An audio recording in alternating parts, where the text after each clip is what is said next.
go. Okay, we are starting this new study from the year 1051 BC to 400 BC. Really, at 400 BC, we're going to be talking about what we call the gap period or the intertestament period. There's a period of 400 years before Christ, 400 years there between the Old Testament and the New Testament. So that's what we're starting today. Let me kind of do a couple of quick things before we get into the study itself. Two things. Number one, I'm going to be giving you a lot of dates.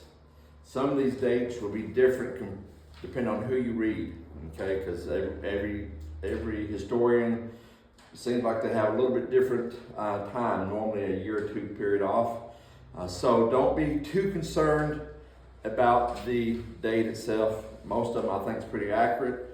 But even I may have even done a typo.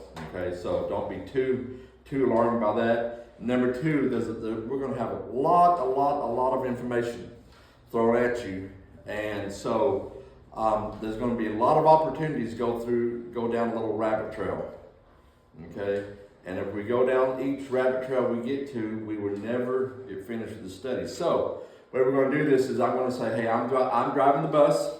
Okay, and we're going to have a parking lot, and each time that we come to a detour, we may have to say, okay, let's put that in the parking lot, and so if we have time, we'll come back to the parking lot and discuss that. But in fact, there's a lot of things I've already got in my notes that I'm like, hey, this is I'm going to mention this, but then I'm going to say, hey, I've got to put that in the parking lot because that's a whole nother study in itself. Okay, so there's going to be a lot of times like that, and so don't be afraid to ask questions or discussion. We can do a little bit of that, but we may have to put it in the parking lot, okay, just so we can, because it may open a whole nother study. And this study is already going to be probably about 6 months long, okay. So I'm not afraid of doing more studies, but we'll kind of try to get through this, okay. So again, we'll notice some important dates, and you have a handout. And if those that are going to be watching online later, if you want these handouts, I can email them to you. Just let me know. Or if someone else that you know wants a handout, I've got a few extra here that we can do. Okay, so some very important dates to remember. The first date on your sheet is 1051 BC. And the reason that's important is because that's when Israel got their first king.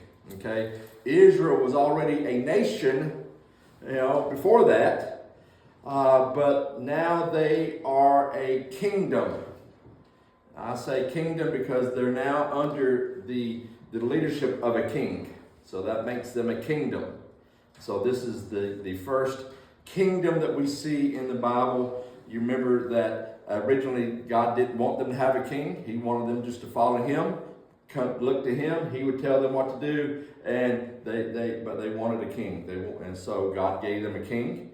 And we have here, I'm going to show you that we have, Israel had 3 kings under what we call the United Kingdom. Okay, 3 kings, each of them here's on this this list for you. I believe each one of them reigned about 40 years apiece. Okay, King Saul, their first king, the people's choice, if you will, he kind of got little arrogant, and he quit looking to God, and he quit doing things God's way. God rejected him as king and brought on David, a man after God's own heart. So David reigned, and then after David's death, his son Solomon took the throne for approximately 40 years, which brings us to our second very important date to remember. That is 931 BC, because that is the year that Solomon died. Okay, Solomon's death. But something else happened out that year that's very, very important. In fact, it's so important that you will not understand the Old Testament unless you understand this point. And that is, at Solomon's death, the kingdom divided. Okay, this kingdom of Israel divided because after Solomon's death, his son Rehoboam was in line to take the throne, and the 10 tribes to the north said, "No, we don't want Rehoboam. We reject him as king." The nation divided. Rehoboam began to reign with the two tribes, or the two tribes to the north. The 10 tribes to the north began to, they called, I believe it was Jeroboam. And so the nation divided. 10 tribes to the north, 2 tribes to the south. Now, as way of review for some of your classes that you've gone through and the classes that we went through, how many of these northern tribes, how many kings did they have? You remember? 20. They had 19. 19. How many good kings did they have? None. The southern kingdom of Judah had 18? Had 20. You're right the first time. Had 20. But they had 20 kings. How many good kings did they have? 8. 8. Good. 8. You knew there was 8 in there someplace. Yeah. So they had 8 good kings. Now, so what happens here is that this kingdom is now divided. And so through the rest of the Bible, you'll read that there's two sets of kings, okay? 19 and 20. And so for the next probably, 200 years or so, they have basically what we would call civil war, okay? They have fightings from outside, and they even have fightings from within, okay? Kind of like America did in 1861, when America divided and we had civil war, and we had the North and South. Okay, so the Northern Kingdom is made up of 10 tribes, and they take the name Israel. The Southern Kingdom is made up of 2 tribes: the tribe of Judah and the tribe of Benjamin. Judah is the largest of those tribes. And Benjamin is the youngest, and I think maybe the smallest, and so they go with the name of Judah. And so throughout the Bible, you'll hear about Judah. And by the way, just a little extra for you here. The nation of Israel was called Hebrews up until later, after this division. Judah began being called Jews.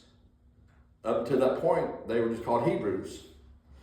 After the division and after years, Judah, the Hebrews in the southern kingdoms began being referred to as Jews. It was a slang word. It was not it was meant to be something bad, like, how we refer to different nationalities by different slangs, well, the Jews eventually, they embraced that term, Jews, okay? But originally they were just Hebrews, okay? So,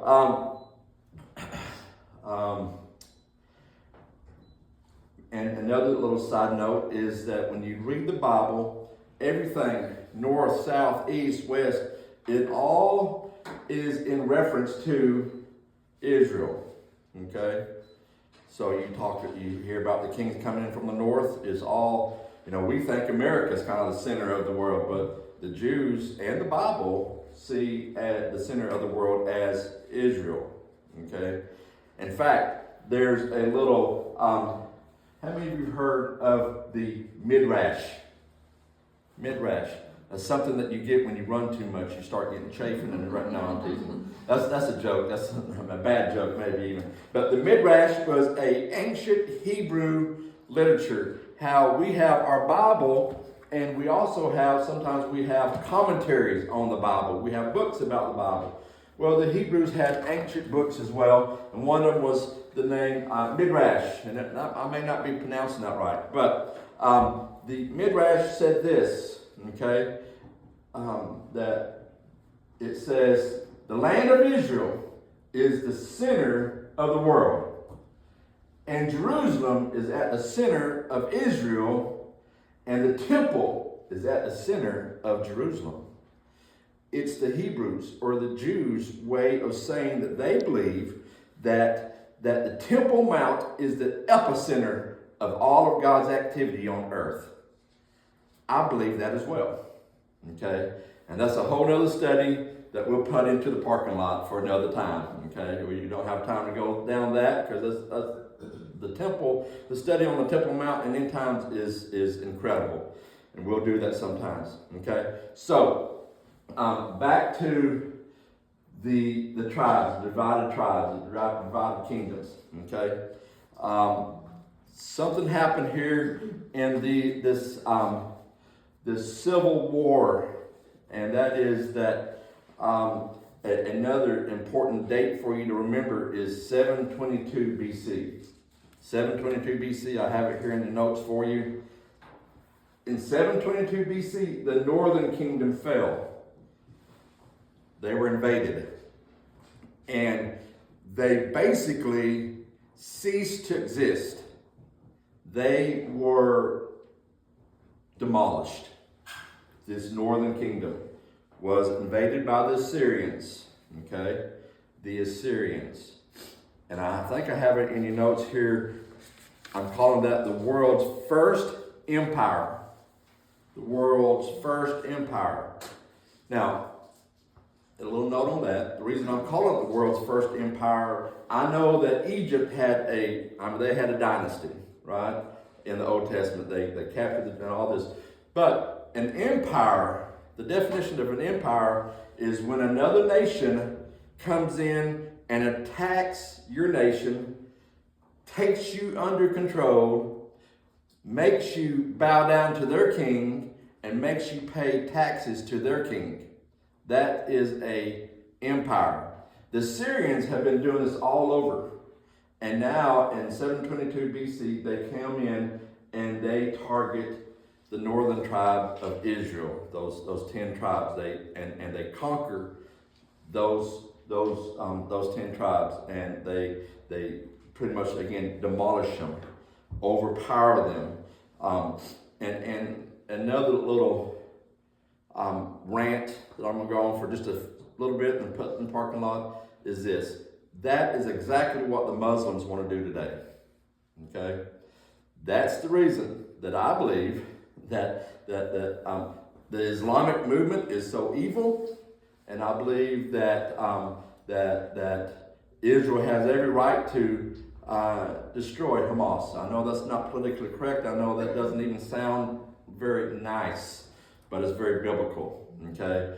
They want to overpower they don't want two-state solution. They want to destroy the Jews, and then they want to destroy the Americans so they can control the world. And they've got to be stopped, and that's whole nother study that we'll put in the parking lot real quick and come back to it hopefully later. Okay, so anyway, the Assyrians overpower and take over. And do you know what the capital of Assyria was? Nineveh. Yes, it's Nineveh. Today we call it Mosul. It's in northern Iraq. And if you have recent history, in 2017 our Marines had a big battle of Mosul. They're fighting the Kurds and other Muslims, and it was big time in the news. So, but anyway, back to our study. The Assyrians come in and they completely wipe out Israel, and they took the Hebrew men. Okay, they weren't called Jews yet. They took the Hebrew men of the northern kingdoms and they carried them off into captivity, and they took the Hebrew women and they caused them to marry other men that they brought in from other nations, okay, and settled there. And that's actually where we get the people of Samaria. They become the Samaritans. Those Hebrew women were forced to marry foreign men the Hebrew men are carried away into captivity. And so we'll come back to that in a moment. But right now, what about this southern tribe of Judah? There's only two tribes. They're much smaller. Doesn't the Assyrians want to conquer them as well? They're conquering everyone else. They're on their way down to Egypt. And so they have to go through this to get to Egypt. Don't they want to conquer Judah as well? Yes, they do. But there's one little problem, and that is, you notice this place right here that's in Judah, Jerusalem. Okay, Jerusalem, God's city. And so there's a fascinating story about that just is incredible. And if in 2 Chronicles 29, if you want to open there real quick, 2 Chronicles 29, we have the story. It starts in 2 Chronicles 29, goes through chapter 32. We call it the revival of Hezekiah. Okay? And so,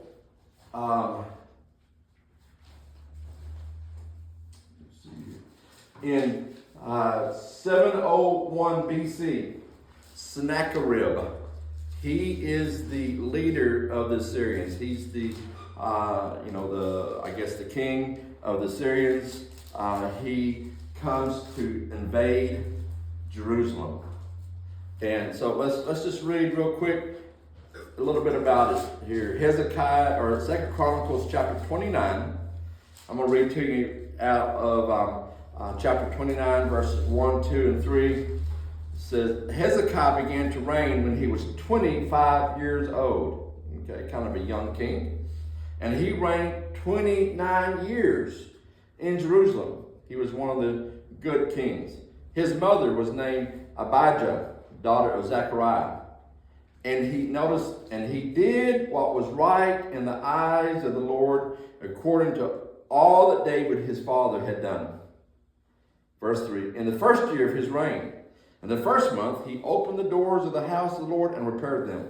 And so we have there the beginning of what we call the revival of Hezekiah. He begins by cleaning out the temple, by restoring worship, by calling people back to the Lord, calling people to repentance. And he is one of the good kings that's causing Judah, the Jews, they're called now, back to God. Okay? And so then we read even in chapter 32. In chapter 32, after this great revival, this spiritual renewal, chapter 32, we have the invasion of Sennacherib. He has his eye on the southern kingdom of Judah. It says, after these things, and after these acts of faithfulness, that's important, acts of faithfulness, Sennacherib, the king of Assyria, came to invade Judah and encamped it against its fortified city, thinking to win them for himself. He's like, hey, I've dominated all these other nations and kingdoms. It's time I'm taking Judah. Okay, I'm taking that little two tribes. I'm taking them for myself. But the problem is God's on their side. God's on their side because they come back to God in repentance, and they've been faithful to God, and now God's on their side. And so, notice down in verse 4.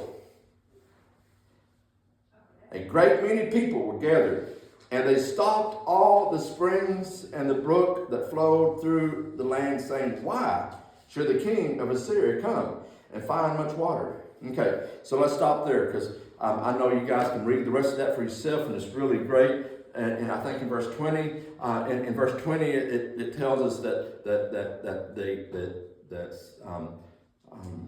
Hezekiah and the priest and others, they cried out to God, and God sent an angel to destroy the army. And Sennacherib said, oh, wait a second, and then he marched on and went on and left Judah alone. But here's the part I want us to talk about, and that is it's about Hezekiah's, this well that was outside of the city. Okay, there's a well outside the city that was Jerusalem's only water source. Okay, I think it was the well of Goshen maybe. Anyway, they destroyed the well, but they diverted the water. They diverted the water by digging a tunnel under the city walls, under the city itself, to the pool of Siloam. Okay, and whenever I was there in Israel, we were able to go through these tunnels. And so that, in King Hezekiah, the 13th of 20 kings of Judah saved Jerusalem from the Syrian invasion by building a water tunnel, bringing the Gihon springs to the city, as well as paying a tribute to Assyria. So the Assyrian king came, and he couldn't invade. They couldn't find water. The people were, and then the angel came and wiped most of them out. And so they basically ended up making a peace treaty with them. They said, okay. Hezekiah said, look, we will pay taxes to you, but we will not worship your God, and we will not bow down to you. And so the Assyrian king said, that's good enough for me. And I mean, the angel of the Lord already destroyed a lot of them. They can't find water. The Jews have water. They don't. Nobody knows why. Well, it's because of these tunnels. Miss Becky, whenever you was there, did y'all go through these tunnels as well? No, the month we were there, it was Flooded? Flooded, yeah. Yes. We didn't get to. Yeah, well, it's normally, a lot of times when we were there, it's about that deep, or, about up to our ankles was wet, but, it was tremendous. It was amazing to walk through these tunnels knowing that God used these Jews to build the tunnels. And I believe here's another kind of picture of the route that it went through the spring here and all the way to the pool of Siloam, and they were able to have water inside the city.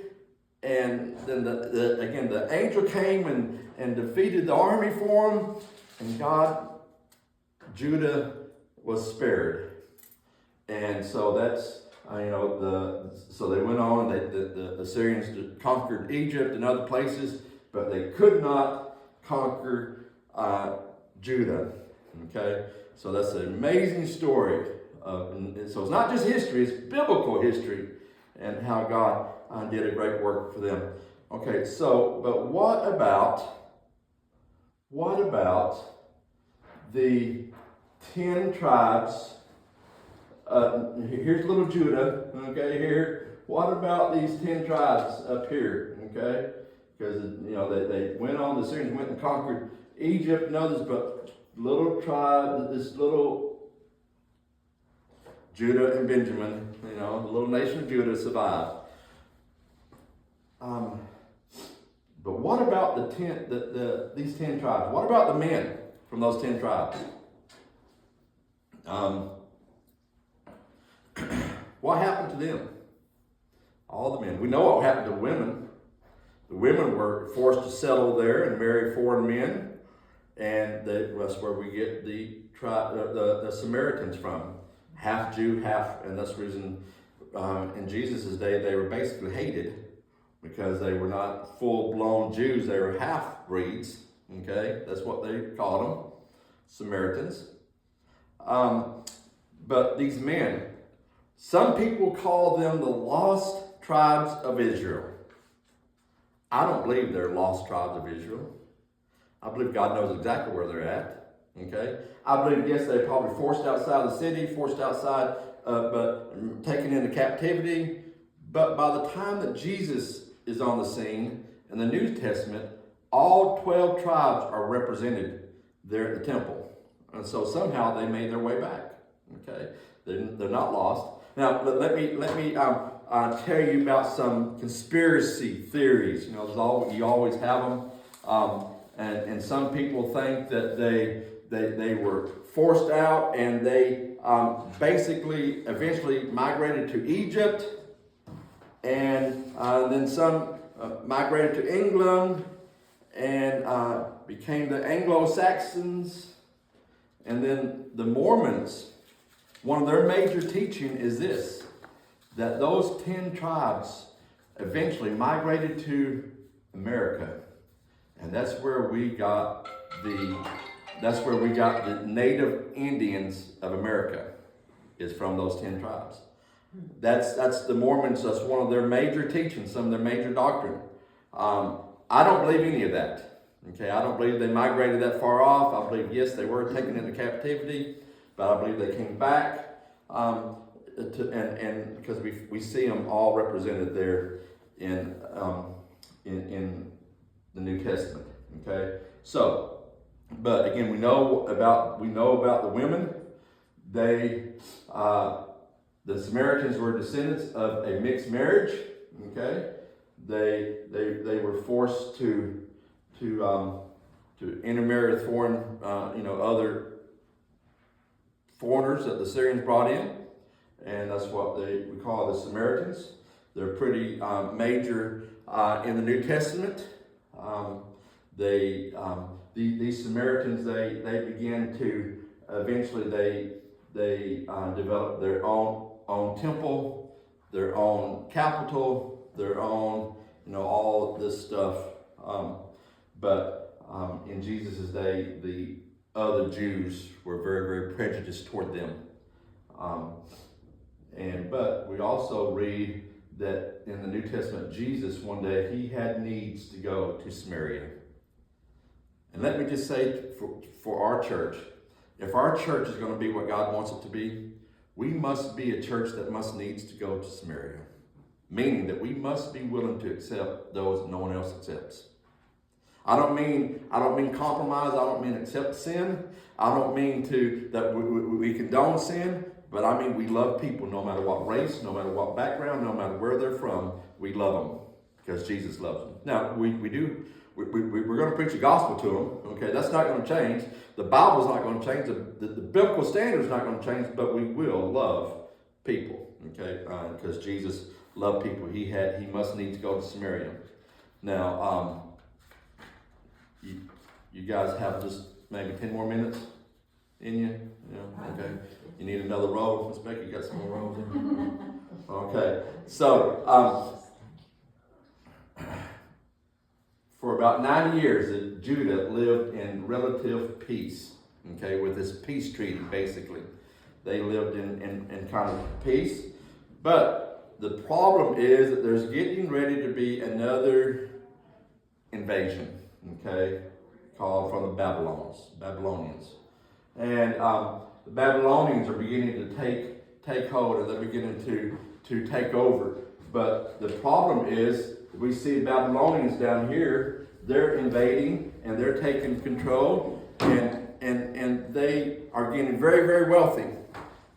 And the way they're getting wealthy is when they go and they invade another country. We have the Second World Empire coming on the scene.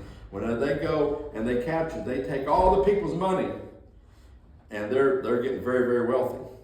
But there's one problem. There's this nasty group of Nineveh, the Assyrians, that stand in their way of having total domination. So they are getting ready to, the Babylonians, they invade I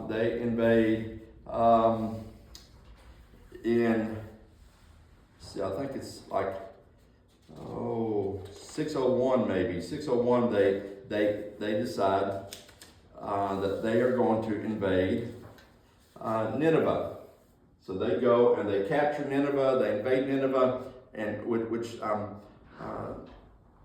Babylon is in southern, what we call Iraq today, and then Nineveh is in northern, okay, and they are getting ready to invade, and this is about 10 miles. 10 miles. Would you check, make sure I'm still in the view there on that? Sure. Okay. Thank you. They're about 10 miles from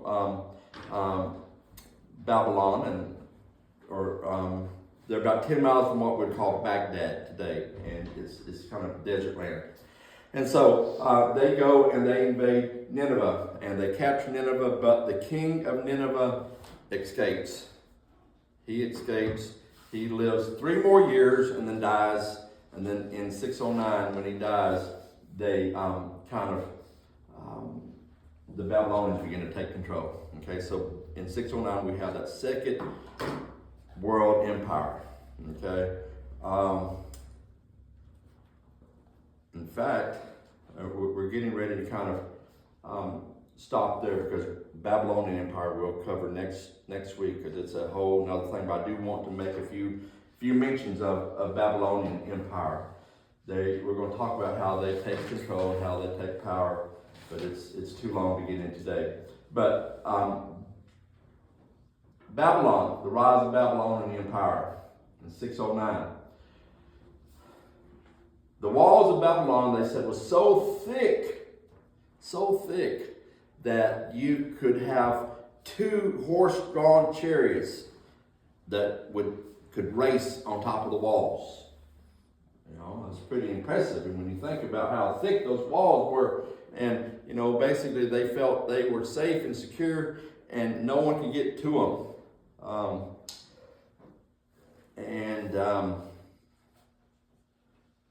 So who built those walls? Was it slaves? Well, I would imagine probably slaves. People there, they're conquering all these other nations other than the Assyrians until 609. They were conquering all these other nations. They'd bring slaves back. They'd bring money back, and yes, in fact, 2 of what they would call probably the wonders of the world in that time were in Babylon, the walls of Babylon, and then also what they would call the hanging gardens of Babylon. And other pictures of you see, they have all these just gardens and plants all over the place. And we'll get into that a little bit more next week. But right here, this is actually, they began to do, after World War II, they began doing excavations out in the desert of Iraq and around Baghdad, south of it, and where Nineveh would have been. Where Babylon would have been. And they began to uncover, and I'm told that you could go there and actually see parts of the wall today that's there. And this is actually a part of the wall that they uncovered and kind of restored. And if you go to the London Museum, you can see that. And they have another piece, I believe, at the Berlin Museum that you can actually go and see how extravagant and beautiful it was. So that's the beginning of the Second World Empire, and we'll talk about that next week, because remember, it's a major portion of the book of Daniel. And that's the actual stones and stuff, right? That's what I'm told. Yeah. Obviously I've not been there, but I can Google and I can get pictures off the internet, as well as anyone else. But that's what I'm told. This is actual stone that they restored in London Museum. Okay, so I think would be pretty amazing to be able to walk through some of the same arches that Daniel and his friends from the book of Daniel walked through.